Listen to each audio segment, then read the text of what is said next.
Thank you so much, January, for that warm welcome, and thank you all for coming out tonight. Very excited to be here at the Chicago Humanities Festival, and I'm going to be speaking about the origins of the witch archetype and the ways the witch archetype has been harnessed for political action over the past 100 years. This is material that usually takes a whole semester to teach, so I'm going to condense it into 40 minutes, and we're going to see how well I do. So let's get started.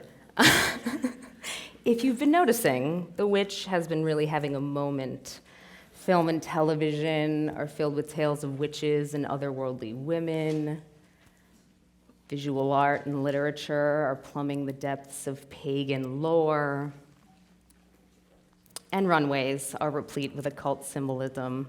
My recent favorite being this 2017 Dior Resort collection, which took imagery from the Mother Peace Tarot from the 70s. Also this McQueen cape. But at the same time, and no coincidence, it's at the same time, a new wave of feminism is cresting. Some are calling it the fourth wave, some are calling it late third wave, whatever you call it. With the Me Too movement and the women's marches around the world, systemic sexism is being addressed like never before in the mainstream media and for many of us in our own personal and professional lives. So in this context, I believe that witches and feminism right now are rising together for a reason, and to understand the sexism women and folks on the feminine spectrum face today and the cultural response to it, examining the misogyny that drove the witch hunt centuries ago can help illuminate its brutal origins and perhaps even offer liberation from this cycle of abuse. So these are headlines from the past year. The top is the Washington Post, New York Times is in the middle, you might remember that one by Lindy West, New York Magazine on the bottom. It's really become de rigueur to talk about feminism and women's rights using the witch archetype, so much so that it's almost commonplace. I feel like I'm saying obvious things now, but that has not always been the way. So many may now embrace the witch as a symbol of empowerment, especially those dubbed Generation Witch by ID Magazine, which is basically anyone under 40 right now. But for centuries, and in parts of the world today, women did suffer and die as a result of their perceived association with witchcraft.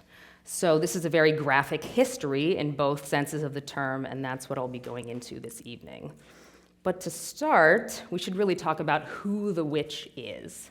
So the witch has a very diverse multicultural heritage. You can find the legacy of the witch in Hindu myths of Kali, in Egyptian legends of Isis, in Sumerian myths of Inanna. And these are generative, destructive mother goddesses who symbolize birth and death and light and dark and endings and beginnings, but not with any moral valence in the Judeo-Christian sense of it. You know, it's like nature creates and destroys. It is neither good nor evil. So hence we have these goddesses. But somewhere in the midst of monotheism's dawn, the birth of the Abrahamic religions, women begin to take on increasingly sinister roles in religious and artistic lore. Now, of course, a goddess in the pantheon does not a feminist society make either. But for the purposes of this talk, we're going to follow the legacy of the witch that directly impacts how the Western world and America really sees the witch, because there are many threads you can follow here. So we're going to start with Lilith. That's not her, that's for later. In Jewish mythology, the witch's earliest ancestor is Lilith, Adam's first wife. So she's created from the same dirt as he was, not a rib like Eve. But because she refuses to submit sexually to her husband, she ends up screeching off into the night and becoming a blood-drinking demoness who feasts on children. So let that be a lesson to all of you. But in Christian lore, the witch's earliest ancestor is Eve, the original bad girl of the Bible. And Eve is cast as weak and susceptible to Satan, ravenous for that forbidden knowledge offered by his slithery minion. And it's Eve's actions that cause humankind to be cast out of paradise and women sentenced to suffer as the submissive sex for eternity. So from this origin story of the first woman as corrupter, we have this virulent strain of sexism that begins to solidify accepted archetypes in the Bible for femininity are virgins, obedient wives, deviant whores, and that's pretty much the case today. Just an opinion. I'm biased. So As cultural historian Rian Eisler theorizes in The Chalice and the Blade, if we read the Bible as normative social literature, the absence of the goddess is the single most important statement about the kind of social order that the men who, over many centuries, wrote and rewrote this religious document strove to establish and uphold. But again, a lack of holy women, an origin story of the first woman as corrupter, sets the stage for the witch. And tied up into this tale, we have two themes, basically women persecuted and punished for having knowledge and or desire. And this common thread comes up in the witch hunts over and over again. So we're gonna skip ahead 1,000 years, because that's the nature of the beast. And talk about what inspired the witch hunts, just because I think it's really important to ground us in history before we get to these fantastical images. And so basically we have a lot of things going on. It would be wrong-headed to think that the witch hunts were solely this sort of gynocide gender war. It's much more complex than that. But obviously at the center of it are a lot of issues about female sexuality, women's bodies, reproduction. So first, the bubonic plague is wiping out at least a third of the European population during the 14th century. Christian theology is shifting to focus on a duality between God and the devil, and conflicts are brewing between Christians and pagan peoples who are still dedicating themselves to Diana, Roman goddess of the hunt, or Hecate, Greek goddess of the crossroads and childbirth. And many are also looking toward folk healers called cunning folk who engage in practices that are aiding love and sex and fertility using charms and spells and fortune telling, and practices that really are leaving no traceable record. So at the same time, the Catholic Church is doing what it does, attempting to consolidate power as much as possible, and local governments are doing the same. And all of this adds to an atmosphere of unease and uncertainty on top of droughts and blights and fertility rates plummeting for whatever reason. And then you have the printing press, invented in the mid-1400s, and the dissemination of religious propaganda streamlines. So it's at this time, at the end of the medieval era and the early modern era, that the witch begins to embody the fear of female flesh unchained. And yes, Christians believed in male witches. Many men were persecuted for witchcraft, but historians agree 80 to 85% were women. So we're going to talk about those and leave the rest to someone else to talk about. So then we have this really important piece of writing, the Malleus Maleficarum, otherwise known as the Hammer of the Witches, that's published in 1486, written by a German Catholic friar named Heinrich Kramer. Now, some historians say that people like me love to talk about this because it's just so salacious and it's so misogynistic, but really the themes that are amplified in the Malleus Maleficarum are found throughout the witch trials. But it's a great way to dive in to the kind of attitudes that were pervasive at the time. So this is one of the most quotable quotes. Yeah. True. So, where is the lie? So, unlike now, back then, men were assumed to be the most chaste gender, and it was women who were the most lascivious and carnally focused, unlike, the stereotype that exists in contemporary society. So keep that in mind as we go through. So the Malleus really rose above the rest of texts at this time as an exemplary repository of witch-hating sentiments, and it catapults the woman as witch to really fearful new heights. And it has a treasure trove of quotable quotes, which I will not read because they're too explicit for this audience. I don't know how old everyone is in here, but if you read my book, you can read the Malleus itself. It's fantastic. Really details the sex lives of witches in graphic detail. So in a sense, the Malleus was basically the InfoWars of its day. Not only because it was written to manipulate a superstitious audience, because there were some elites who knew it was all a farce, but enjoyed its function as propaganda. And it was also, for some, a one-handed read, if you understand. So yes, this is all well and good, and a lot of people really got off on it, but that doesn't change the fact that it did inspire thousands of cruel deaths. So where did the beliefs about witches in the Malleus come from? They didn't just spring out of Heinrich Kramer's mind. According to Linda C. Holtz, a historian of the era, witchcraft beliefs were not a monolith of concretized superstitions inherited from the Middle Ages, but an evolving bundle of ideas, often with unresolved internal contradictions. But there is one central theme, as the German historian of the witch hunts, Lyndall Roper, says, that the themes of the witch trials recur with monotonous regularity across Western Europe, she writes, featuring sex with the devil, harm to women in childbed, and threats to fertility, all issues which touch centrally on women's experience. So popular narratives of the witch to this day reflect narratives about female power and female desire. So there are three types of women who are most likely to be witches, according to the Malleus Maleficarum. And they are midwives, adulteresses, and fornicators. So, the midwife, because they're dealing with this mysterious liminal space between birth and death and sickness and health, and they specialized in the needs of women, they were viewed as suspect not only by the church and state, but also by patients and their families. So if an ailment wasn't healed, it was witchcraft, and if an ailment was healed, it was witchcraft, because God would not grant healing powers to peasant women.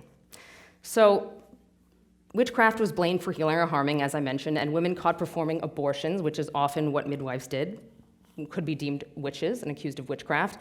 And they were also considered so dangerous because they were countering a culture of misinformation about female bodies, not that they also didn't use spells and charms and other things we would find to be incredibly detrimental to our health today.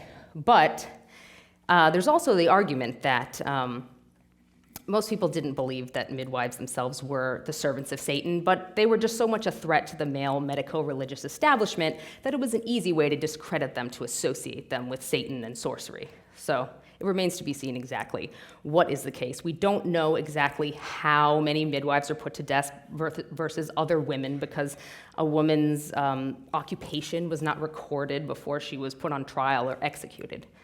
So these are, slippery documents these historians are working on when they're going into the annals of the witch hunts. So witch hunting, of course, I'm going to go forward a bit to go back, it waned throughout the Renaissance era, pretty much ended by 1750, so that's even pre. And midwifery became progressively licensed by the state, but women are still consulting midwives for abortion, contraception, and fertility, and midwives did come into conflict with the mainstream medical establishment, particularly during the New England witchcraft cases. And according to Silvia Federici, my favorite Marxist feminist, the early modern witch hunts and the work of the midwives are linked to the contemporary development of a new sexual division of labor confining women to reproductive work. And this sexual division of labor, I would argue, largely remains intact, and the women who seek to undermine its supremacy by exerting control over their own reproductive function are often viewed through the same lens accused witches once were. How different are today's sluts seeking birth control and basic reproductive freedoms than the satanic witch midwives of yesteryear?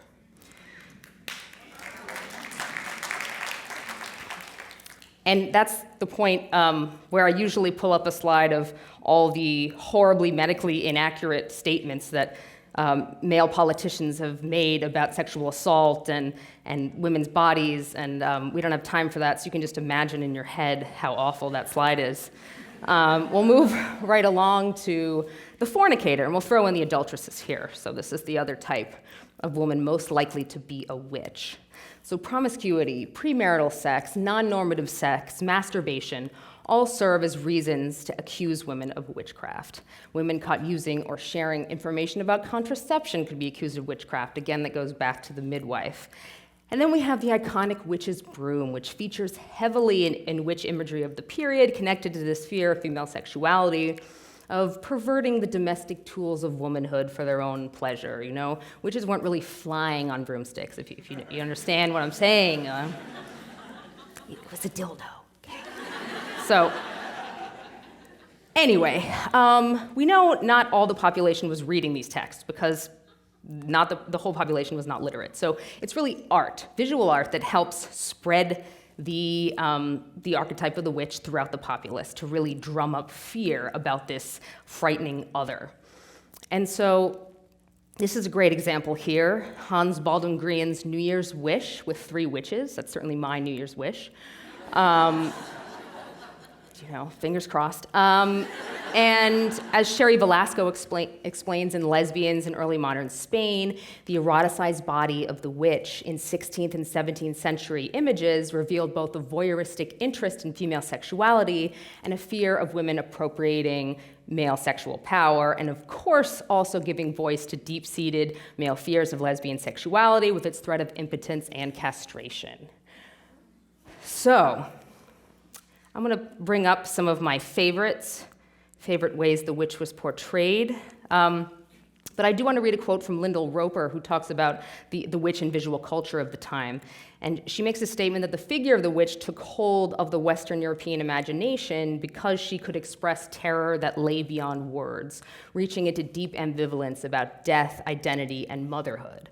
But she could also bring different cultural registers together, elite and popular, classical, carnivalesque. She offered a resource for the imagination. And of course, she still does today, otherwise there wouldn't be so many TV shows and films and fashion collections and talks like this one, you know? The witch is really a space we can all project our fears and desires onto this day.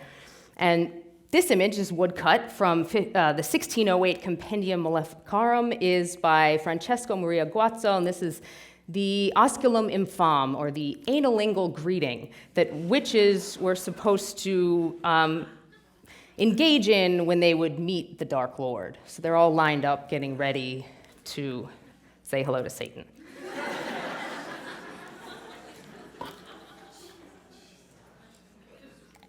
And next we have 2 paintings by Hans Baldwin Grien on either side. On the far side there we have the witches, and then this one here is Standing Witch with Monster from 1515. I have spoken to many art historians and nobody knows what's going on here. I don't know what's going in or out, but I will tell you, you can buy this print on Walmart's website. I swear to goddess. And the center is Albrechter's witch riding backwards on a goat, and everything is inverted here because, witchcraft, Satanism, an inversion of Christianity, everything is backward. Even Durer's initial is flipped down there, as you'll see. But this is all fun and jolly, but it's important to go back again to the true terror that was happening because of these ideas circulating in society. So we're going to get serious again and talk about an average witch trial and what was happening to these women. Sudden tragedies, unexplainable occurrences, interpersonal quarrels, basically looking at someone the wrong way could spark an accusation.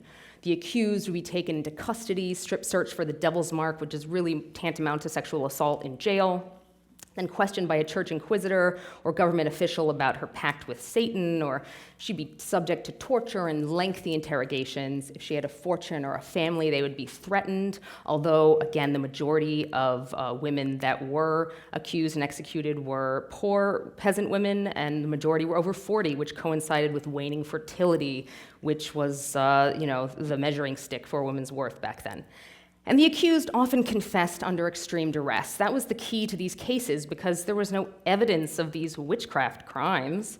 So the reason there would be so many confessions is pretty clear to me, is that a lot of these women were indoctrinated from their youth about the lurking evils of womanhood and that they were more susceptible to Satan. And if they had ever committed a sin of any kind, well, after hours and days of torture, it seems pretty clear that you might think, fine, it was Satan, And sometimes if they did confess, they would be allowed to go free, only to be totally ostracized by their community. So depending on the time and the region, punishment was death by hanging, drowning, burning, and it really differs across Europe and in America as well. But really the most marginalized people were blamed for society's ills. They were scapegoated, as is happening again today with a number of groups of people. So here we are back to how the witch changes. She's allowed, after a few years, to wear clothes. We have Franz Franken's Witch's Sabbath here, and see, these sort of look like well-to-do ladies. They could be your fine, upstanding daughters, but when they're hanging out in the tavern, there is that hellish escape of fire from the back room. And then this is William Waterhouse's The Magic Circle, and really the witch as more of a craftswoman, a magic practitioner here. And then the center one is way into the future, but I just wanted to put it in there because it's Remedios Varo, the female surrealist, To Be Reborn from 1960, and it's really a wildly different take on how the witch is portrayed when the witch is portrayed by a woman who also identifies as a witch. So there we go. But how do we have this shift in consciousness? Why are we here talking about witches? Because we love witches. And obviously there's a whole other discussion to be had about witchcraft practices and pagan practitioners, but this is mostly about the archetype. So the woman who's responsible for sort of rescuing the witch from this brutal history is Matilda Joslyn Gage. She's an abolitionist and a suffragist. She wrote Woman, Church, and State in 1893, and in it, she basically unmasks the European witch trials for what they were, an attempt by the Catholic Church for a power grab and local communities as well, and again, scapegoating the most marginalized people for a variety of reasons. And she writes, a witch is basically a woman of superior knowledge. And in looking at the history of witchcraft, we see three striking points for consideration. First, that women were chiefly accused. Second, that men, believing in women's inherent wickedness and understanding neither the mental nor the physical peculiarities of her being, ascribed all her idiosyncrasies to witchcraft. And third, that the clergy inculcated the idea that woman was in league with the devil, and that strong intellect, remarkable beauty, or unusual sickness were in themselves proof of this league. So unfortunately, it wasn't her writing that changed everyone's minds, because a lot of people weren't reading this. She was actually kicked out of a lot of suffragist circles because she was so radically anti-Christian. But her son-in-law was L. Frank Baum. Yeah, right? And he was deeply inspired by the way she reframed this archetype of the witch, and therefore wrote A Good Witch into The Wonderful Wizard of Oz, which was published in 1900. And then fast forward to 1939, and the whole world with the MGM film saw that, yes, indeed, there could be good witches and bad witches. So it's the work of Matilda Joslyn Gage that opened our minds to some of the lies that we had been fed.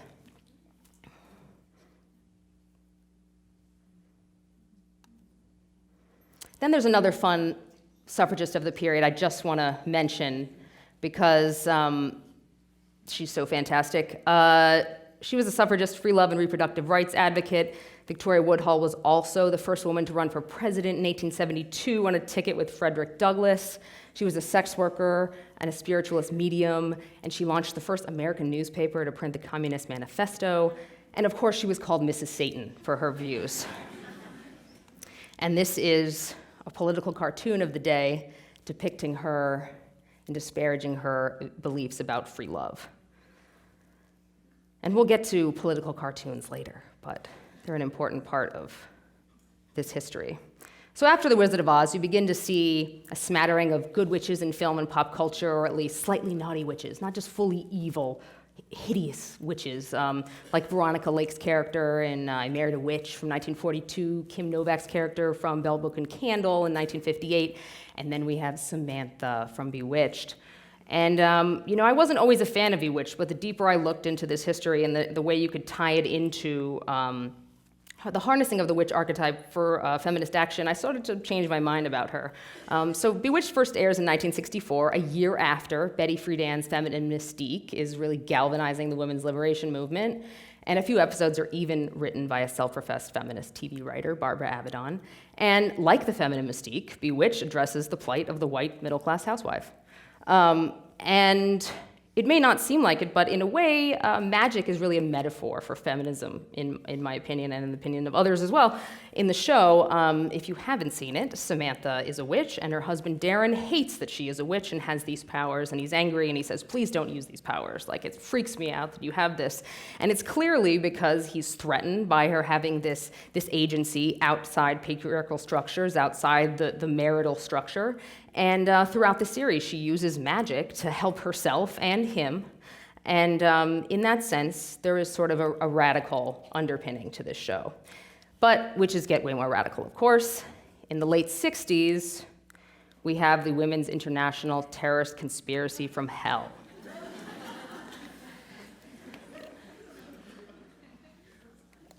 So they were formed in New York City on Halloween in 1968. Robin Morgan, Florica, Naomi Jaffe, some of the others' names have been lost to history. But they set their sights on capitalism and corporations that was the engine driving sexism of the day. And they put on these guerrilla theater protests. They dressed up like witches with their capes and their brooms. And they really harnessed the witch archetype for serious political action. And they hexed the New York City Stock Exchange, protested a bridal fair, sent hair and nail clippings to a university that fired a radical feminist professor. And they came up with slogans like this, which sounds like something you'd find today in a teen magazine. Like this is kind of the mood of the moment. And this was just a palate cleanser, but I actually was pretty happy with Elvira the other day when she encouraged her fans to vote against racism and sexism, xenophobia in the midterms. So, Elvira is like starting to become an activist herself, I guess. Man, you should have read those comments. It was rough. But good for you, Cassandra Peterson. But yeah, let's go to the next really important moment in the legacy of witch activism. And that comes in the 80s with Marie Condé. And she wrote I, Tituba, Black Witch of Salem in 1986. And just as The Wonderful Wizard of Oz reframes popular perceptions about who witches were, so did this book, which was using racism and sexism in the Puritan era to talk about racism and sexism in the 80s. And Angela Davis, in the introduction to the book, affirms the importance of Condé's creative work as activism. And she writes, Tituba engages in recurring meditations on her relationship as a Black woman to feminism, and her voice can be viewed as the voice of a suppressed Black feminist tradition, one that women of African descent are constantly reconstituting in fiction, criticism, history, and popular culture. So here we have the image of the witch further broadened, so much so that there are a lot of people, I believe, that think this book is a historical work, and I meet people all the time that tell me things, and I'm like, no, we don't really know much at all about Tituba from historical records. If you remember your middle school history about Salem, she was one of the first 3 women accused of witchcraft. But this really rescues her tale from the refuse bin of history, as it were, and makes a lot of important points about contemporary society in the process.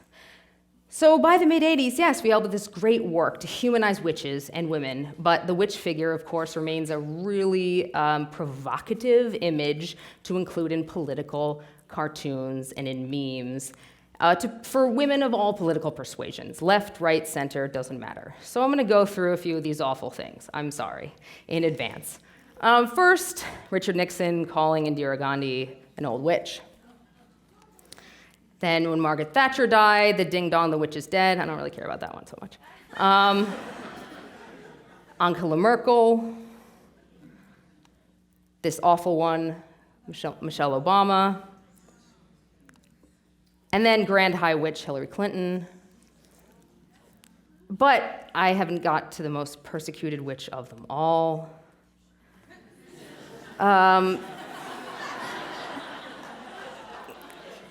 We could spend a whole hour on this, but I'm not going to. It's just a wildly ahistorical use of the term witch hunt, as you all know. So let's move on to real witch hunts that are actually happening today. That's important to note.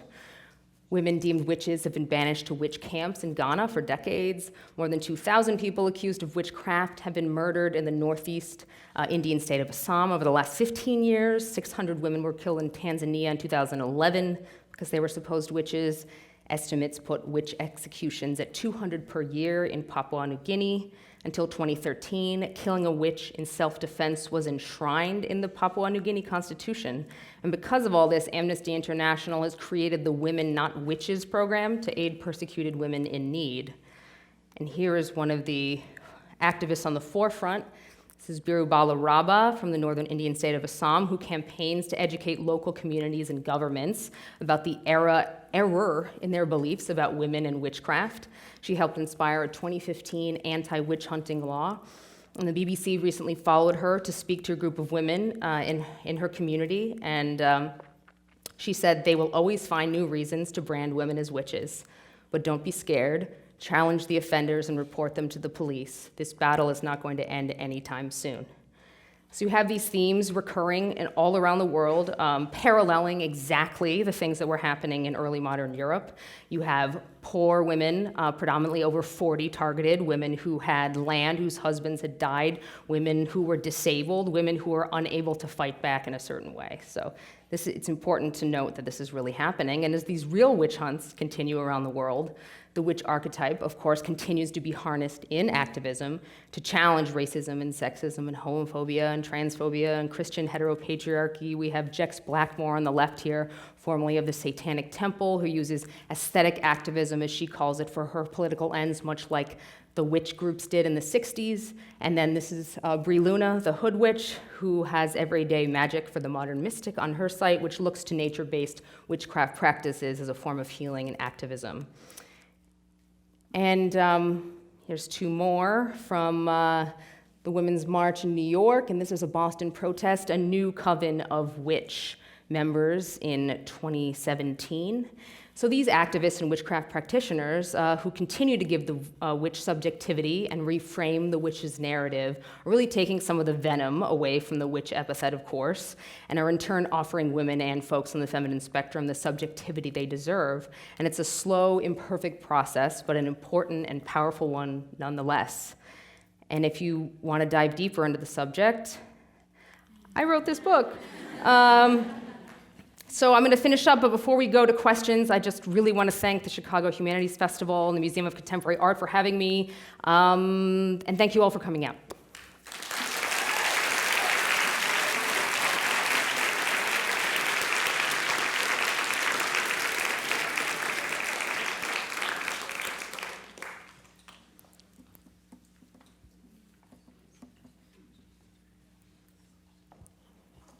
Does anyone have a question? Great. There's In the back. There we go. I thought it was very interesting that a lot of the current activists are young women and, you know, claiming witchdom and being activists, but it's really the older women, like you said, women over 40, who are the persecuted historically, currently, when you look at Hillary or other political. And so I wonder your thoughts about what can older women do to fight that? It just seems witchier. I think we all need to, like, you know, put more value on the crone and that, like, stage of life. It's not all maiden and motherhood. Let's, you know, let's talk about that, you know, how the crone has been devalued. And as far as in activism, obviously not everyone is able to put their body on the line if they're older, but I think as far as sharing and encouraging younger generations to be in community with older generations, this is all a cycle, and we all need to talk to each other instead of just like splintering off by age. First off, on behalf of everyone in the audience, thank you. That was entertaining, informative, wonderful, so congrats and thank you. I've got a two-parter. The first part is origin-based. How did you first get interested in this subject and become such a subject matter expert? And then as a second part, looking forward, what do you see coming for us on this theme in the future? I was lucky enough that my mom is a witch, so she helped me on that private side to probably get to where I am today. I can't even tell you 1,000 strange things happened to put me here. I didn't grow up thinking this is what I'm going to do, you know. So actually, it's a lot of magic involved, if you might say. And as far as the future, I think this wave is still cresting. I mean, that Lindy West book is coming out in 2019, and I know a lot of people writing books, and I don't think it can really be saturated because these things in our culture are so in need of discussion, and giving historical context is a way to build connections, and then, as I said in the beginning, hopefully offer some kind of liberation from this cycle of abuse. So I think it's only going to get louder and more deafening. Hi. As an Aussian, I flew myself to New York for the premiere of Wicked. Oh, So I thought it was either going to close in one night or be Wow. fantastic. And it was, of course, with Idina Menzel and Kristen Chenoweth. amazing. And I wanted to know what you thought of this recreation of the witch idea as, first of all, a female buddy and kind of empowerment story. And secondly, as you know, in the books, of course, which I think the musical is even better, but in the books, she's just an unfortunate, she has an unfortunate skin color. Right. So I'd love to hear what you think of Wicked. Yeah, Elphaba is a great example of how we can reframe the, legacy of the witch or who the witch is, and it's sort of diversifying the witch image, and it's just a testament to how popular she is and the show is, to how important this is and how appealing it is to really look at, feminine archetypes altogether and sort of deconstruct them. Oh.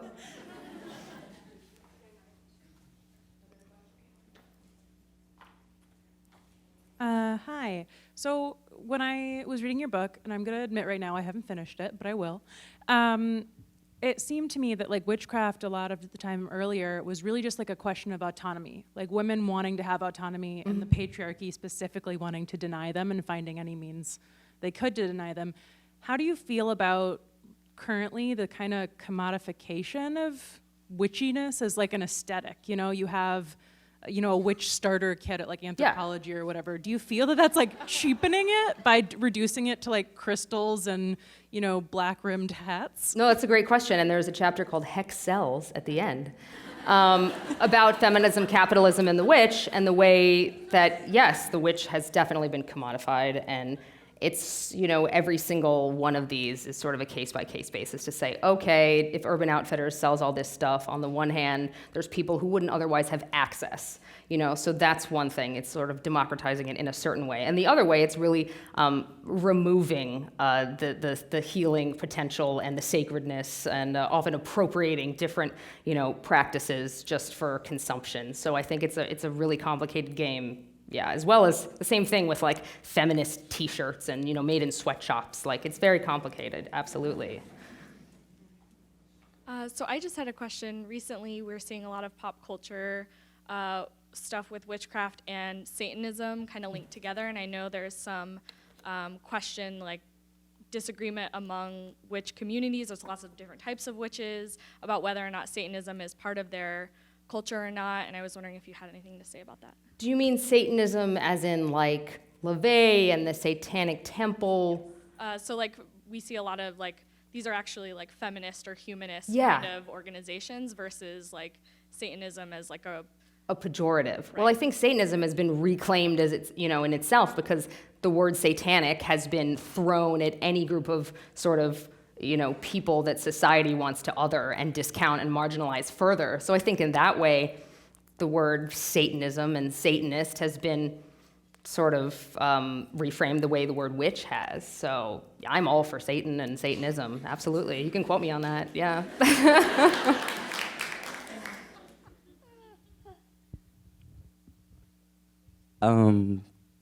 So like two questions.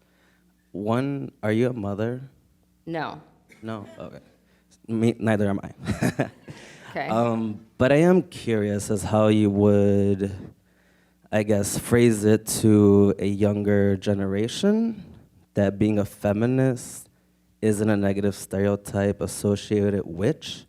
Because I have a little sister, she's really bright, and sometimes I look at her, I'm just like, you're gonna be a feminist of some sort. But then somebody might throw witch in there, which she's brought up in conversation. Okay, well, I think it's all about deconstructing what those terms mean and giving historical context and talking about reclaiming language, so it would be more age-appropriate readings for someone that age. And I think there's all kinds of great, does Rookie still exist? Because that was a great site of addressing those issues in an age-appropriate way.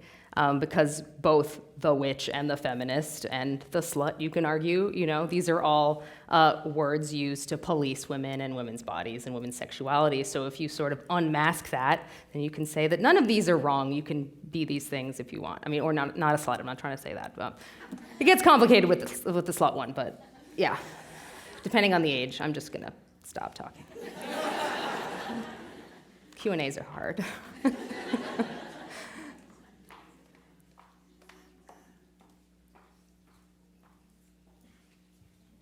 Wonderful talk.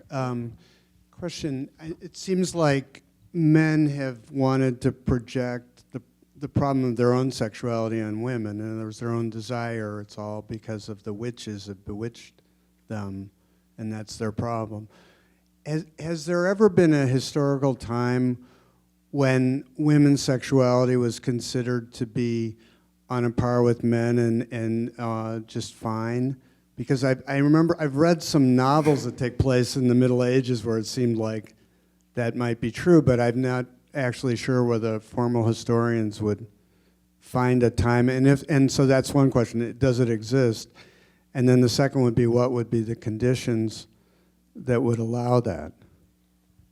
That's a real tough one there. There are some matrilineal societies, and there have historically been, and there's some arguments that like Stone Age culture, valued female sexuality on the same level as male sexuality. But as far as like on a large scale, I don't believe it's ever been, or that we can know of. And what conditions would have to be in place? That's for a whole nother book.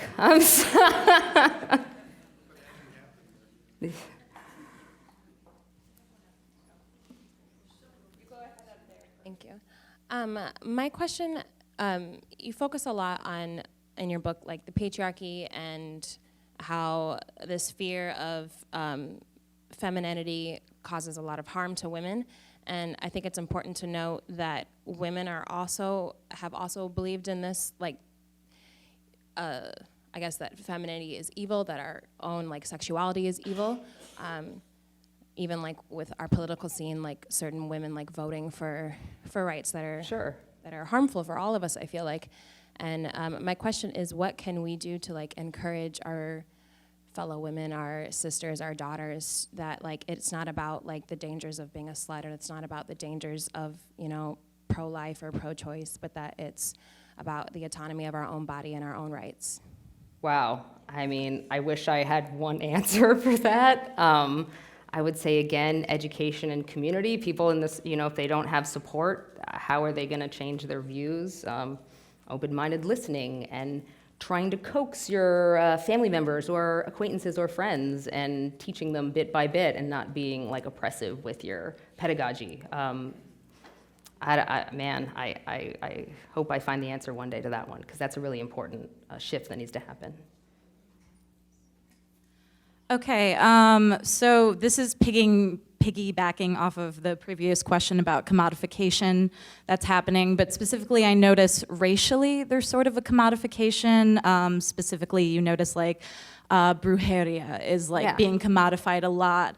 And so my question is, when we're trying to reclaim something that does come through kind of a mutual suffering, how do you do that without erasing or taking claim to a specific type of suffering that you have not had or experienced? Absolutely. I think everyone needs to be mindful of their own lived experience and how that differs from another, like in terms of slut. I think that's a good parallel. Like obviously women of color and the word slut, there's a different association than maybe a white middle-class woman can take on slut and go to a slut walk in a certain way. So I think it's all about recognizing your own privileges and interrogating that and not making these blanket statements that, yes, let's reclaim these for everyone in one way. I think there needs to remain the intersectionality and diversity of each of these practices and terms.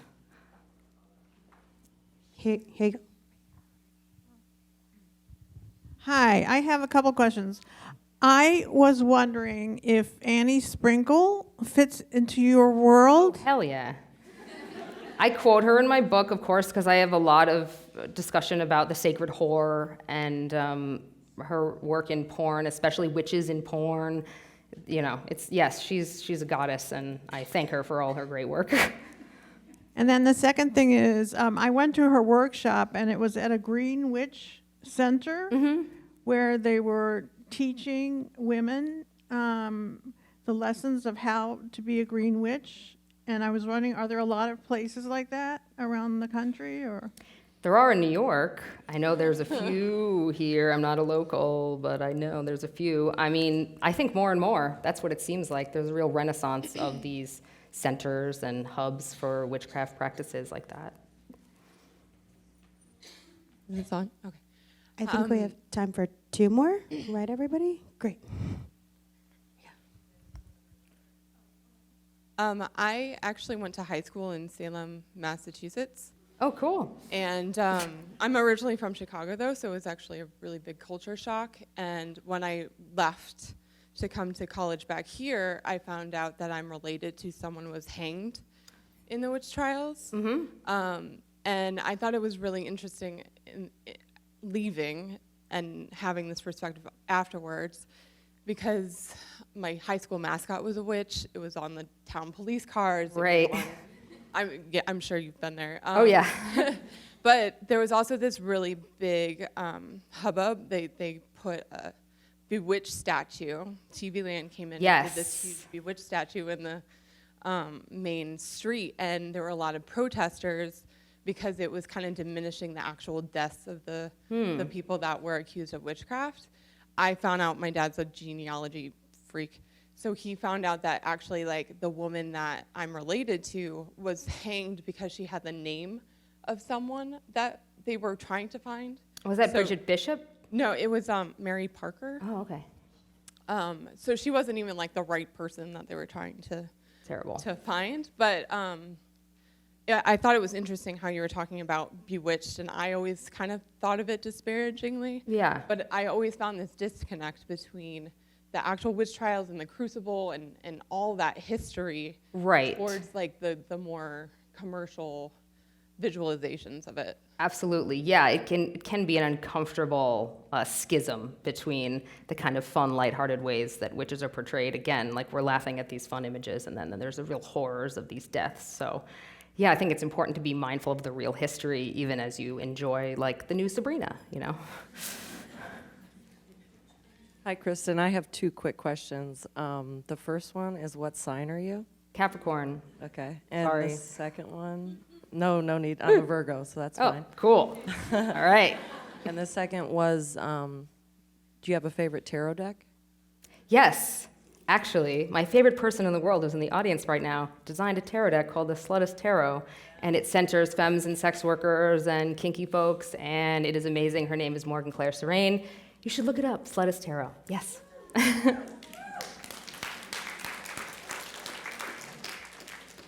think we can actually do one more before I encourage you all to come outside for the book signing.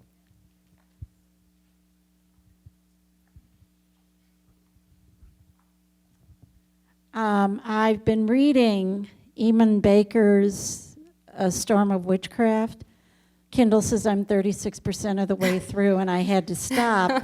But I'm at the point where they're describing really the political, religious results of the witchcraft trials in Salem and around the area.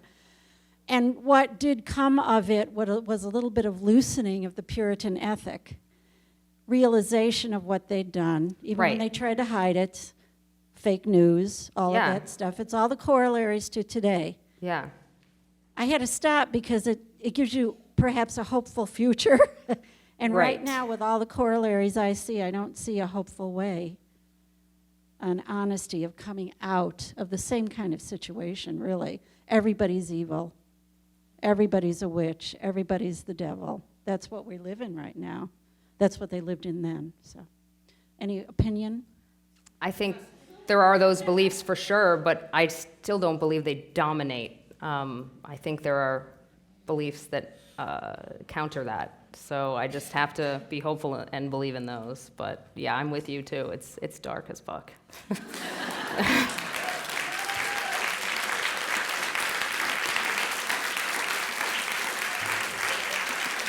Okay.